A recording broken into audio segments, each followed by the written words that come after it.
네, 연말이 되면 종종 생각나는 노랫말이 있습니다.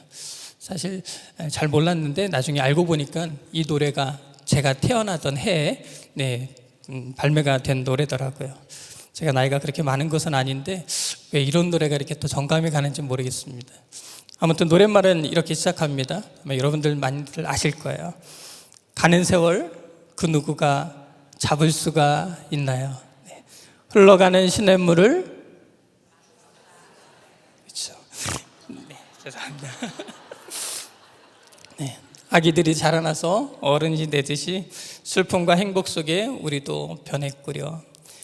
네, 이런 노랫말처럼 흘러가는 시냇물을 막을 수가 없고 또 세월은 흘러가는데 흐르는 그 세월을 누구도 잡을 수가 없습니다. 그렇게 흘러가는 시간 속에서 늘어가는 것은 나이와 주름뿐이죠. 네, 그리고 하나 더 있다면 자꾸 뱃살만 들어가는 것 같습니다. 우리는 오늘도 흘러가는 세월 속에서 이렇게 하루하루를 보내고 있습니다. 세월을 맞이한 게 새해를 맞이한 게 엊그제 같은데 벌써 연말이 되었고요. 오늘 시작된 이 하루도 벌써 반나절이 지나가고 있습니다. 이처럼 우리는 세월을 흘려보내면서 살아가고 있고 동시에 새로운 시간을 맞이하고 있습니다. 시간은 모두에게 차별 없이 동일하게 주어지는데 여러분들은 하나님께서 여러분 각자에게 주시는 이 시간들을 어떻게 흘려보내고 계십니까? 사랑하는 성도 여러분, 주어지는 시간들 우리가 믿음 안에서 더 성장하고 성숙해가는 그러한 시간들로 만들어가야 하지 않겠습니까? 흐르는 세월 속에서 내일이 또 오지만 하루하루 다가오는 내일은 분명 우리가 주님께 더 가까이 나아가는 시간입니다. 어느 날 우리는 모두 주님 앞에 서게 될 것입니다. 그때 부끄럽지 않은 모습으로 보다 성숙하고 성화되어가는 나의 모습을 주님 앞에 드려야 하지 않을까요? 그렇다면 세월을 흘려보냄과 동시에 새로운 세월을 맞이하는 우리들이 보다 성숙한 그리스도인으로서 성장하며 살아가려면 어떻게 해야 할까요? 첫째는 우리의 연약함을 인정할 줄 알아야 한다는 것입니다. 우리의 연약함을 먼저 인정할 줄 알아야 합니다. 앞으로의 우리의 인생을 보다 나은 내일로 보다 성장하고 성숙해가는 그런 삶으로 만들어가기 위해서는 현재 내가 처한 나 자신의 연약함과 부족함을 인정하고 고백하는 것에서부터 출발해야 한다는 것입니다. 자신의 부족함을 바라보고 자신의 연약함을 인정할 때 그는 더 나은 삶을 위해서 노력하게 됩니다. 개인의 약함을 보면서 때로 힘들어하기도 하지만 그렇기 때문에 어떻게 해서든 고쳐보려고 노력하게 되죠. 그러면 개인의 약점을 보완하고 연약했던 부분이 단련되어서 강함이 되는 변화들을 경험하게 되는 것입니다. 개인적으로 성숙해지면서 변화된, 그래서 오늘보다 더 나은 내일을 만들어갈 수 있게 되는 것이죠. 그런 의미에서 오늘 본문을 보면 천하의 바울도 자신의 연약함을 솔직히 인정하고 있는 모습을 볼 수 있습니다.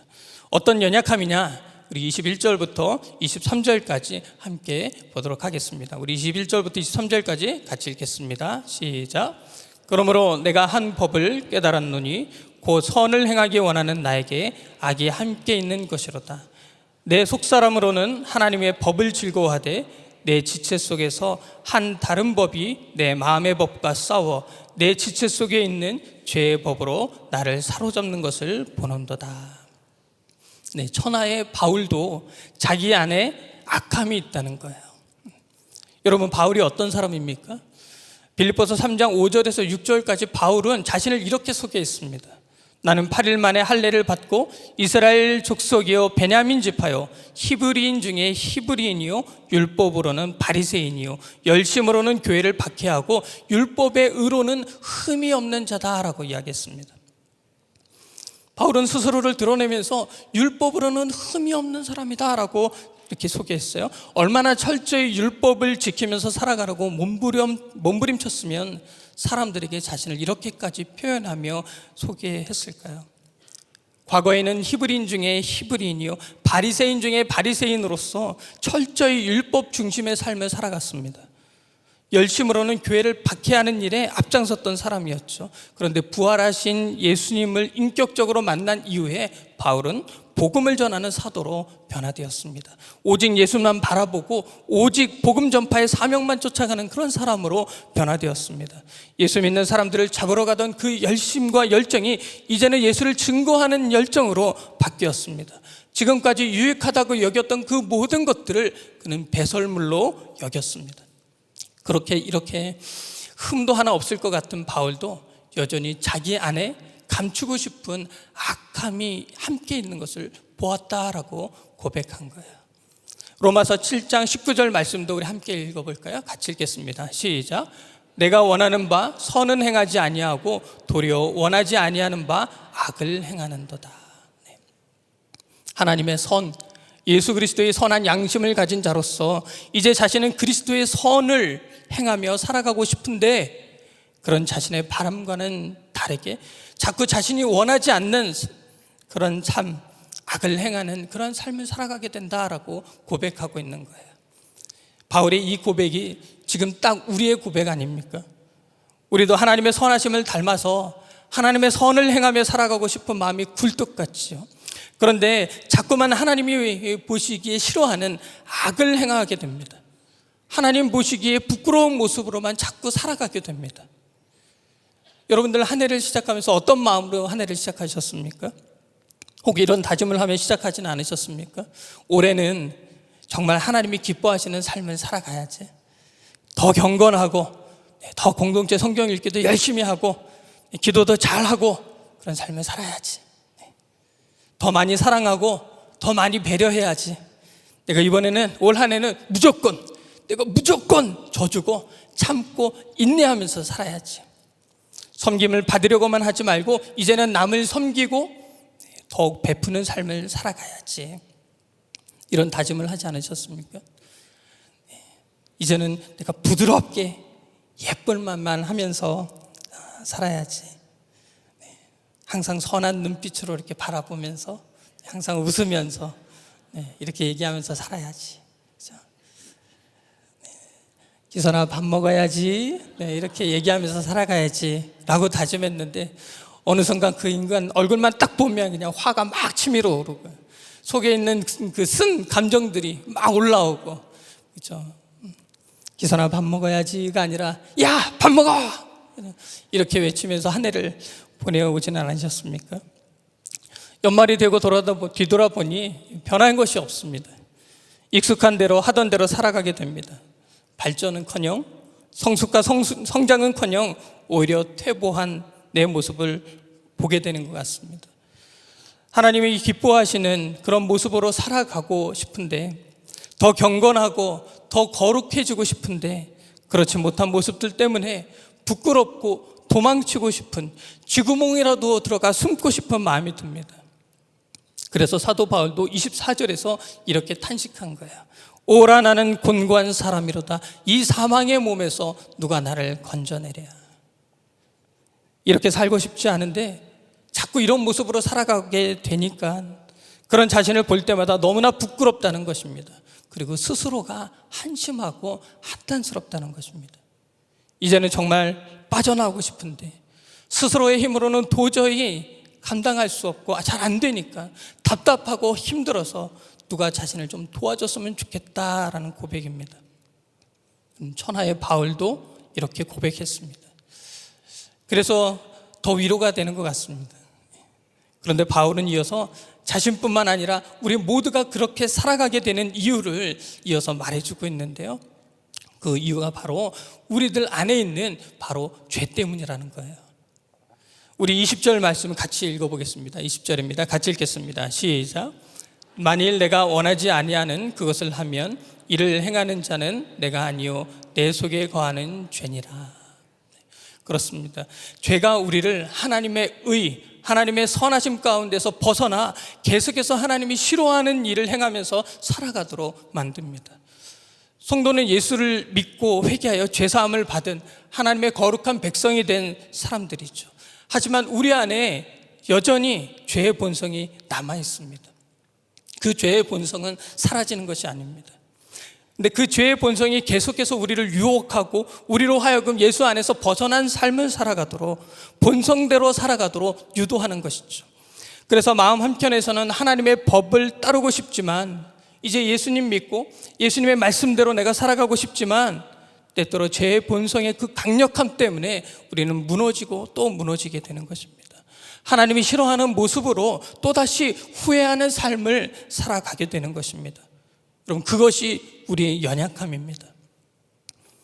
우리는 이것을 솔직히 인정할 줄 알아야 합니다. 자신의 연약함과 부족함을 바라보고 인정할 줄 아는 사람은 주님의 은혜를 구하며 자기의 연약함을 용서해 주시길 구하는 그 기도의 자리로 나아가게 됩니다. 회개의 자리로 나아가 용서함을 받는 그 은혜를 누리게 되고, 우리를 새롭게 빚어가시는 주님의 긍휼과 자비의 손길을 경험하면서 다시 새로워지는 것을 느낄 수가 있게 되는 것이죠. 그러므로 나의 연약함이 보이고 자꾸만 무너지는 나의 부끄러운 모습이 보일 때 지나치게 자책하지 마시기 바랍니다. 지나친 죄의식에 사로잡혀 주님과 멀어지지 않기를 바랍니다.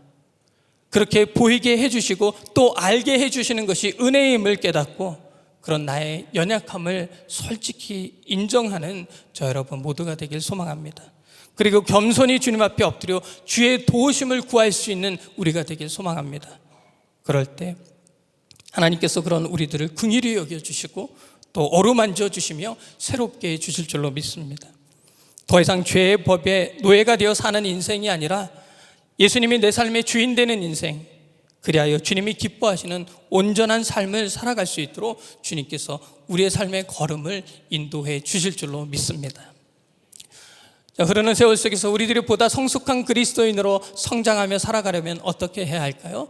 둘째는 하나님의 은혜에 감사할 줄 알아야 한다는 것입니다. 하나님의 은혜에 감사할 줄 알아야 합니다. 여러분, 감사함을 알 때 우리는 그 은혜를 베풀어 주시는 분께 보답하며 살고 싶은 마음을 갖게 되는 것이죠.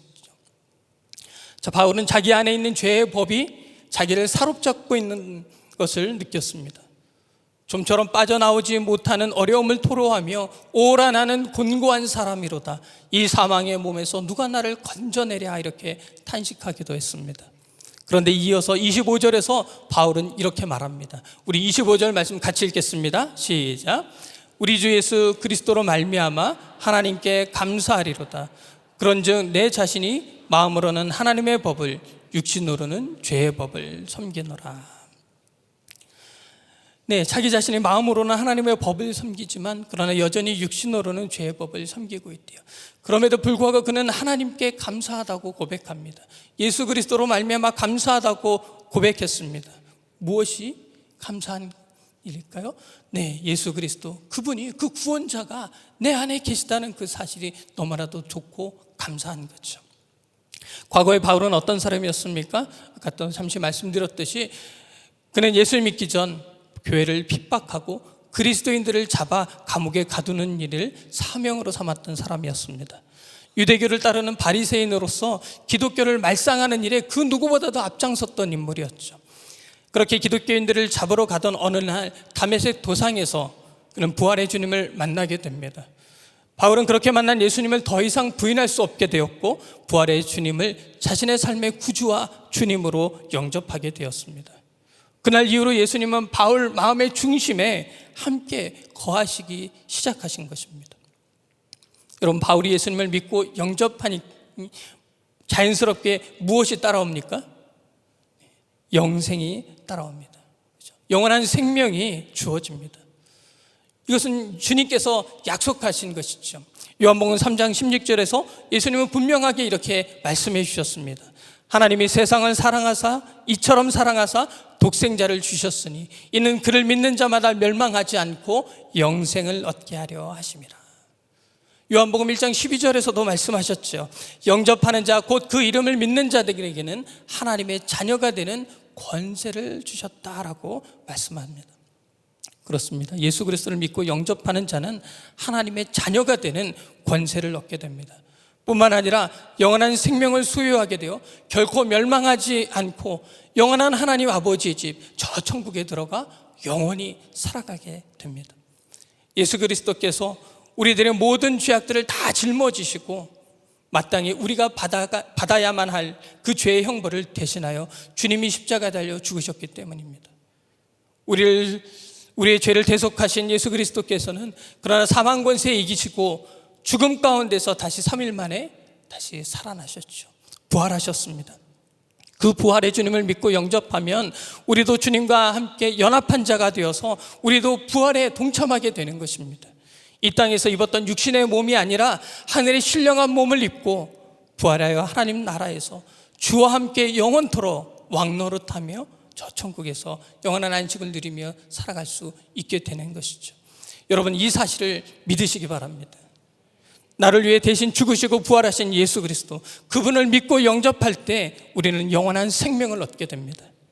부활의 주님을 믿고 나의 모든 죄악들을 자백하고 회개하면 그는 미쁘시고 의로우셔서 우리의 모든 죄를 사하시며 우리를 모든 불의에서 깨끗하게 해주십니다. 주홍빛 같은 우리들의 붉은 죄, 아무리 씻어내도 죄의 얼룩은 지워지지 않을 것 같은 그 모든 죄들도 흰 눈보다 더 하얗게 깨끗하게 씻어 주십니다. 더 중요한 것은 이전에 회개했던 다른 죄들을 다시 들추어내거나 그것들을 통해서 우리를 다시 정죄하지 않으신다는 것입니다. 철저히 과거의 잘못은 지워주시고 의로운 하나님의 자녀로서 인정해 주십니다. 그래서 바울은 로마서 8장 1절과 12절에서 이렇게 말했습니다. 그러므로 이제 그리스도 예수 안에 있는 자에게는 결코 정죄함이 없나니 이는 그리스도 예수 안에 있는 생명의 성령의 법이 죄와 사망의 법에서 너를 해방하였습니다 라고 이야기했습니다. 네, 우리가 죄와 사망 권세를 이기신 예수 그리스도를 내 마음의 구주와 주님으로 믿고 영접하면, 그리고 지난날의 나의 모든 죄악들을 또 하루하루 지으면서 짓는 그 모든 죄악들을 회개하면 우리 주님은 나의 모든 죄악들을 용서해 주십니다. 예수 안에 있는 생명의 성령의 법이 우리 안에서 역사함으로 인하여 사망의 법에서 우리를 해방시켜 주죠. 그래서 성도들은 죄로부터 해방되어 구원받은 하나님의 백성으로서 구원의 기쁨과 감격을 누리며 살아가게 되는 것입니다. 바울은 자신이 예수 그리스도를 믿고 회개하니 자기 안에 있던 이 죄의 문제가 해결되고 영원한 생명이 선물로 주어졌다라는 사실을 깨닫게 되면서 그는 기쁨을 감출 수 없었습니다. 오롯이 전에는 율법을 철저하게 지켜야만 한다고 생각했던 바울이었죠. 그래서 열심히 율법을 지키려고 애를 썼던 것입니다. 그런데 이상하게도 율법을 지키려고 애를 쓰면 쓸수록 마음이 무겁고 죄에서 결코 자유로워지지 않는 것을 느끼게 되는 것이죠. 바울은 그 이유를 부활의 주님을 만나고서야 비로소 깨달았습니다. 율법은 결코 죄의 문제를 해결해 줄 수 없다는 거죠. 오직 예수 그리스도께서 십자가에서 우리의 죄를 위해 이 죄의 문제를 단번에 해결해 주셨다는 사실을 깨닫게 되면서 바울은 자기 안에 있는 죄와 사망의 법으로부터 자유로워질 수 있었다는 그 사실을 깨닫게 되었습니다. 그리고 무엇보다 행위가 아닌 믿음으로 은혜의 선물로 구원이 주어졌다는 그 사실에 바울은 감사한 마음을, 그 기쁨을 감출 수 없었습니다.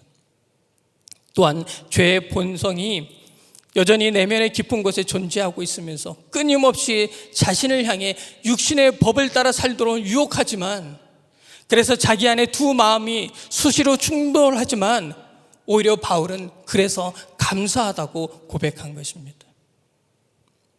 왜냐하면 예수님이 자기 안에 거하셨기 때문에 이런 충돌이 일어나는 거잖아요. 예수님이 자기 안에 거하시고 하나님의 영이 자기 안에 충만하게 역사하시니까 이제 죄가 보이는 것입니다. 죄악된 삶, 하나님이 보시기에 부끄러운 삶의 모습들이 보이고, 그래서 그와 같은 모습을 따르지 않기 위해 몸부림치는 내적 싸움, 내적 갈등이 일어나는 것입니다. 우리가 만약 예수 믿지 않았다면, 우리도 예수 믿지 않았다면 죄의 문제를 해결받지 못했을 것입니다. 죄의 문제 때문에 씨름하고 갈등할 필요도 없었을 것입니다. 상습적으로 죄를 짓고도 양심의 가책이라는 것을 느끼지 않을 것입니다. 자신의 행위가 잘못된 행동인지도 모르고 아무런 내적 갈등이나 죄책감 없이 살아갔을 것입니다. 그런데 예수님이 내 안에 계시고 하나님의 영이 내 안에 계시니까 죄의 법을 따르고자 하는 나의 본성과 하나님의 법을 따르고자 하는 나의 마음이 충돌하는 것이죠. 그러므로 사랑하는 성도 여러분, 만약 여러분들이 내면에 하나님이 기뻐하지 않는 삶의 모습 때문에 죄책감이 들고 갈등하고 괴로움이 느껴지신다면 하나님께 감사하시기 바랍니다. 여러분 안에 예수 그리스도께서 거하시기 때문에 그런 마음을 느끼게 되는 것입니다. 더불어 죄인이었던 우리를 구원해 주신 주님께 늘 감사하는 마음을 품고 고백하며 살아가는 여러분들 되시길 바랍니다.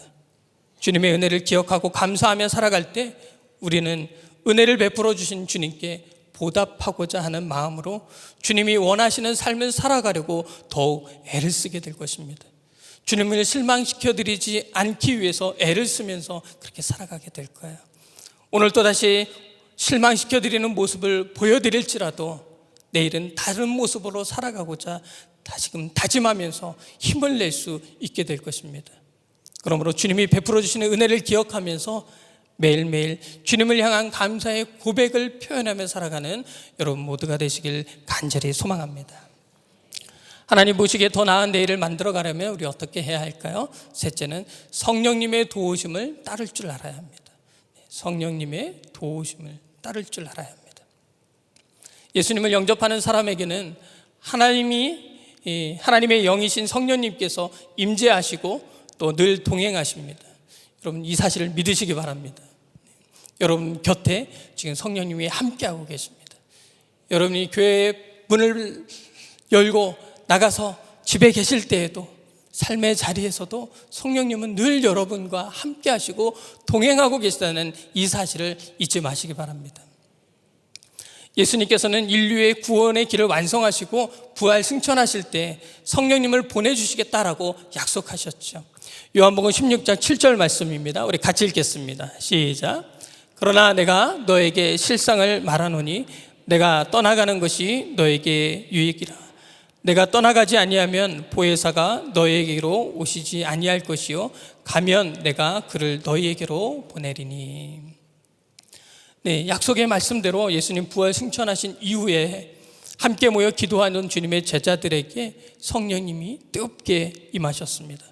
그렇게 성령의 역사 가운데 교회 공동체가 태동하게 되었고 성령의 인도하심을 따라 열방의 복음이 전해져 오늘날 우리들에게까지 전해져서 우리가 예수님을 믿게 된 것이죠.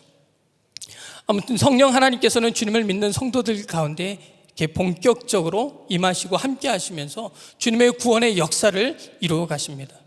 성도 한 사람 한 사람 가운데 내주하시면서 성도들로 하여금 죄로부터의 해방 그리고 구원의 기쁨과 감격 속에서 바른 길로 걸어가도록 의의 길로 가도록 이끌어 가십니다. 영생으로 또 평안으로 이끌어 가십니다.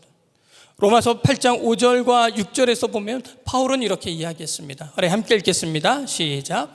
육신을 따르는 자는 육신의 일을, 영을 따르는 자는 영의 일을 생각하나니 육신의 생각은 사망이요 영의 생각은 생명과 평안이니라. 하나님의 영, 성령을 따르는 자는 성령의 일을 생각합니다. 하나님이 기뻐하시는 일을 생각하고 행동하려고 합니다. 왜냐하면 성령님께서 성도님들과 함께 하시면서 성도님들의 마음과 생각을 그렇게 주장하시기 때문입니다. 그것이 성령의 역할입니다. 오직 믿음으로 말미암아 죄사함을 받고 거룩한 하나님의 백성이 된 그러한 성도들이 이제 하나님의 백성답게 살아가도록 도와주십니다.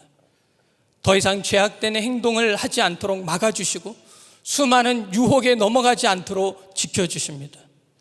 과거의 죄에 억눌리거나 평생 죄책감에 사로잡혀서 살아가지 않도록 도와주십니다. 주님 안에서 주시는 참된 자유함을 누리며 살아갈 수 있도록 우리 마음을 새롭게 해주십니다.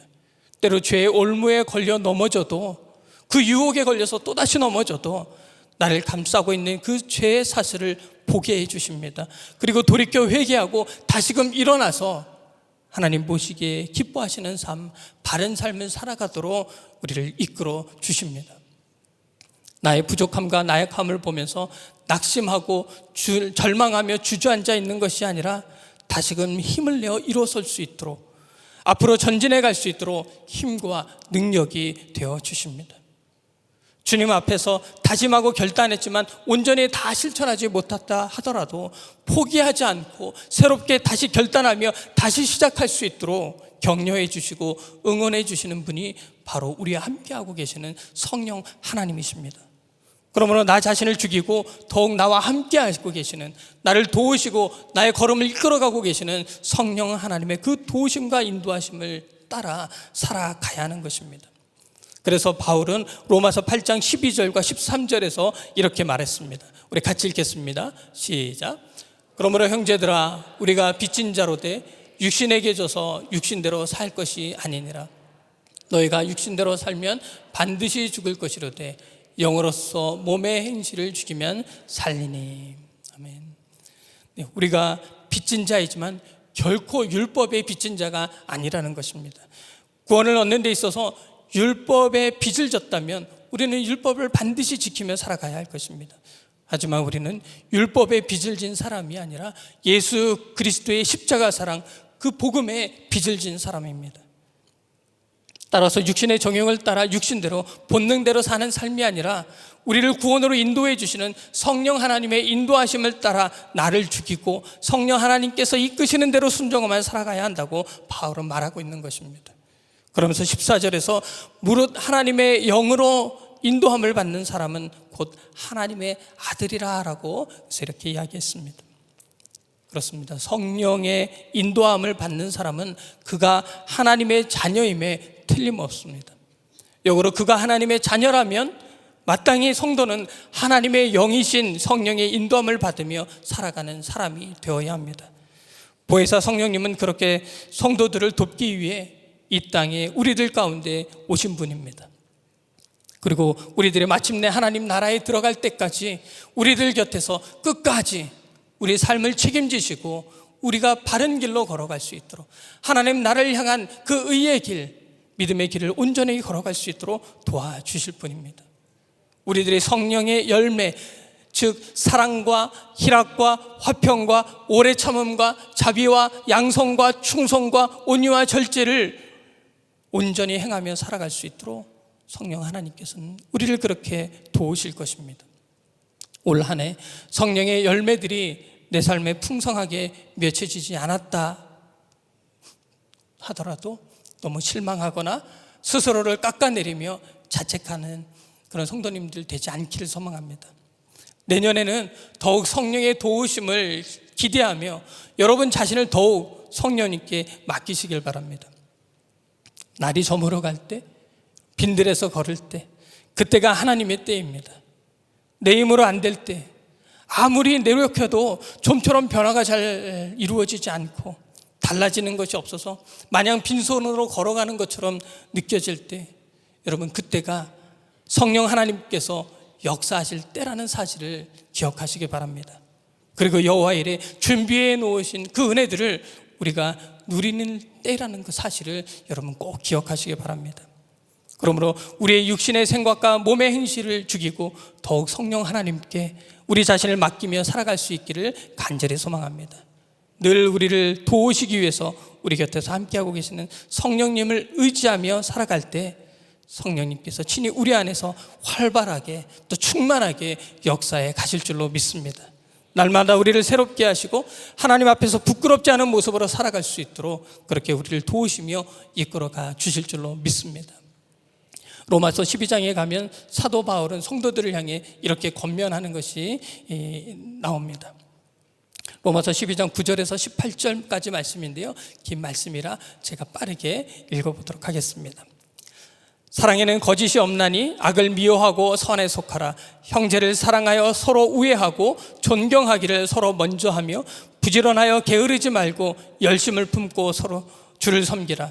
소망 중에 즐거워하며 환난 중에 참으며 기도에 항상 힘쓰며 성도들의 쓸 것을 공급하며 손 대접하기를 힘쓰라. 박해하는 자들을 축복하고 즐거워하는 자들과 함께 즐거워하며 우는 자들과 함께 울라. 서로 마음을 같이하여 높은 데 마음을 두지 말고 도리어 낮은 데 처하며 스스로 지혜 있는 채 하지 말고 아무에게도 악을 악으로 갚지 말고 모든 사람 앞에서 선한 일을 도모하라. 할 수 있거든 너희로서는 모든 사람과 더불어 화목하라. 성령의 충만함을 덧입고 성령의 도우심을 우리가 받는다면 우리는 능히 이런 삶을 살아갈 수 있습니다. 그러므로 매일 성령의 도우심을 따라 살아가는 성도 여러분들 다 되시길 주의 이름으로 축복합니다. 이제 말씀을 마무리하려고 합니다. 이제 조금 있으면 한 해가 가고 새로운 2024년 새해가 다가옵니다. 오늘도 오후가 지나고 나면 내일 새날이 다가오죠. 시간은 그렇게 계속해서 흘러가고 있습니다. 흘러가는 시간 속에서 오늘도 우리는 살아가고 있습니다. 우리가 예수 그리스도를 믿고 구원을 받았지만 여전히 우리에게 죄의 본성이 남아 있어서 세월의 흐름 속에서 살아가는 우리들을 끊임없이 유혹하고 또 넘어지게 만듭니다. 사탄이 그것을 부추깁니다. 우리를 자꾸 부끄럽게 만들고 죄책감에 빠져들게 만듭니다. 사랑하는 성도 여러분, 나의 내면에 끊임없이 진행되는 이 싸움은 주님 앞에 가는 그날까지 지속될 것입니다. 그러나 우리는 이 싸움에서 이길 수 있습니다. 죄의 본성을 억누르고 믿음 안에서 성숙해가고 성장하는 삶, 변화되는 삶을 살아갈 수 있습니다. 이를 위해서 우리는 날마다 우리의 연약함을 고백하며 그 연약함 속에서 알게 모르게 지은 죄들을 회개하면서 살아가야 할 것입니다. 우리를 구원해 주신 주님께 감사하면서 그 감사를 고백할 때 우리를 주님이 구원해 주신 그 기쁨, 그 감사함을 베풀어 주신 그 하나님 앞에 보답하는 삶을 살아가고자 더욱 힘쓰는 그런 삶을 살아가게 될 것입니다. 그리하여 더 성숙하고 믿음으로 성장해가는 내일을 살아가게 될 것입니다. 물론 내 힘만으로는 안 될 때가 많지요. 하나님도 그런 우리의 연약함을 아십니다. 그래서 성령의 도우심을 힘입을 수 있도록 이 땅에 성령님을 보내주신 것이죠. 우리가 그 성령의 도우심을 힘입는다면, 성령의 인도하심을 온전히 따를 수만 있다면 우리는 하나님이 기대하시고 바라시는 그 선한 일을 행하며 하나님 앞에 온전한 삶을 살아갈 수 있게 될 줄로 믿습니다. 이웃들에게 덕을 세우며 하나님께 영광을 올려드리는 그러한 은혜의 삶, 믿음의 삶을 살아가게 될 수 있게 될 줄로 믿습니다. 그 은혜를 다가오는 내일, 다가오는 새해에 더욱 충만하게 누려가는 그런 성숙해지고 성장해진, 달라진 여러분들의 모습을 발견하는 그런 새해를 보내는 여러분들 되시길 주의 이름으로 축복합니다.